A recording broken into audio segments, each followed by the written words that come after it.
Anité Massama, bonjour. Bonjour, monsieur. Alors, comment se présente la situation à l'université de Kara? Actuellement, la situation à l'université de Kara est en dents de scie. C'est-à-dire que la population de Kara n'a pas encore abandonné.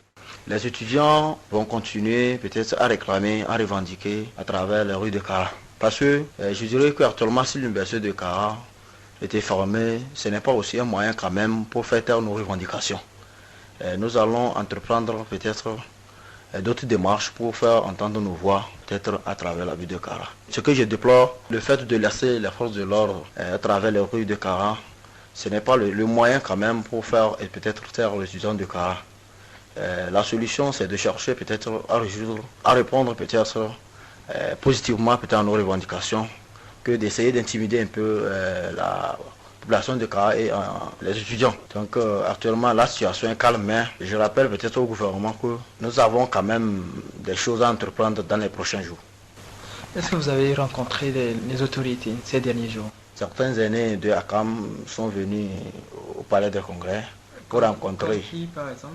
Il y a Pascal Bodjona, Christophe Chao, Soli Turki et puis Maître Chalom. C'était pour croiser les étudiants de la COSA à Melco dans le cadre d'écouter leur doléance en ce qui concerne nos revendications et aller soumettre ça au gouvernement. En ce qui concerne ce point, je dirais que ce n'était pas quand même la solution, puisque ce n'était pas les étudiants de la COSA seulement qui ont réclamé, mais c'est les étudiants de l'université de Kara. L'étudiant qui s'est inscrit à l'université de Kara, c'est tous les étudiants qui ont réclamé. Et la solution, ce n'est pas d'appeler peut-être par préfecture ou bien par région pour parler aux étudiants et peut-être dire qu'ils iront quand même émettre nos doléances au gouvernement. Ce n'est pas la solution. Puisque c'est les étudiants qui ont réclamé, tous les étudiants.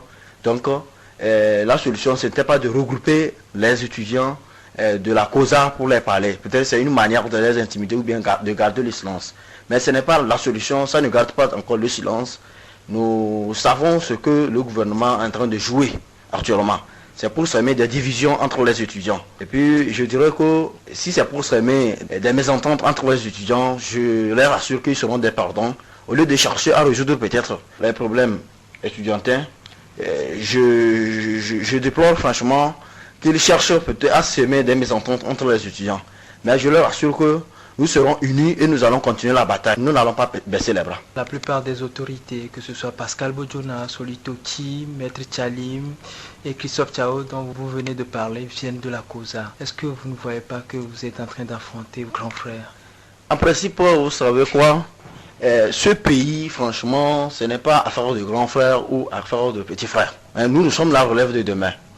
Nous devrons lutter pour qu'il y ait le développement. Si il faut regarder affaire de grands frères ou de petits frères, je pense que ce que nous revendiquons, ça ne va pas aboutir. Ils sont nos grands frères, bien sûr, mais ce que j'ai à les dire, franchement, qu'ils n'ont qu'à laisser affaire de petits frères et de grands frères. Dans la phase où nous sommes actuellement, nous ne sommes plus à la phase de discussion.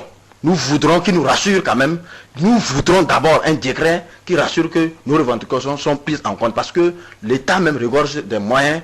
L'État dispose des ressources franchement pour développer ce pays. Mais nous voyons qu'il y a manque de volonté. Et je leur assure que nous allons bientôt, nous allons lancer un ultimatum à notre président de la République.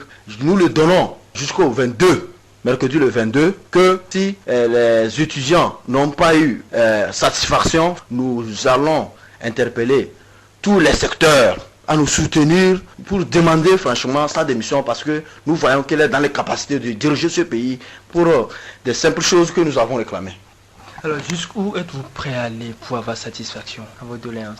Oui, bon, nous sommes prêts encore pour faire entendre nos voix à travers le pays, franchement sur les antennes, n'importe où, pour qu'ils sachent que ça ne va pas. C'est pourquoi j'ai dit, s'ils sont incapables de diriger ce pays, qu'ils n'ont qu'à dégager pour permettre à ceux qui peuvent diriger de mieux diriger. Certains estiment que vous êtes manipulé par des hommes politiques qui sont derrière vous. Laissez ceux qui font la politique faire leur politique. Nous sommes la relève de demain. Actuellement, ils sont en train de mettre notre vie en danger. En ce qui concerne la politique, il n'y a pas quand même une main qui nous soutient pour faire la politique. Laissez les hommes, ceux qui font la politique, faire leur politique. Mais nous, aujourd'hui, nous sommes fatigués, franchement, nous tous nous sommes fatigués, puisque les petites choses que nous réclamons, nous en sommes conscients quand même que le gouvernement peut le faire. Mais nous voyons un manque de volonté. Donc actuellement, ce n'est pas une histoire de politique, mais nous allons les rassurer quand même que si jusqu'au 22, rien n'est fait, franchement, nous faisons appel à toute la population de nous soutenir, de soutenir leurs enfants qui se trouvent dans des problèmes, dans la misère totale pour lutter à ce qu'on ait satisfaction. Et que si ils sont dans la capacité de diriger, franchement, qu'ils peuvent quitter ce poste de gouvernance. Dites-nous franchement, comment vit l'étudiant de l'université de Kara?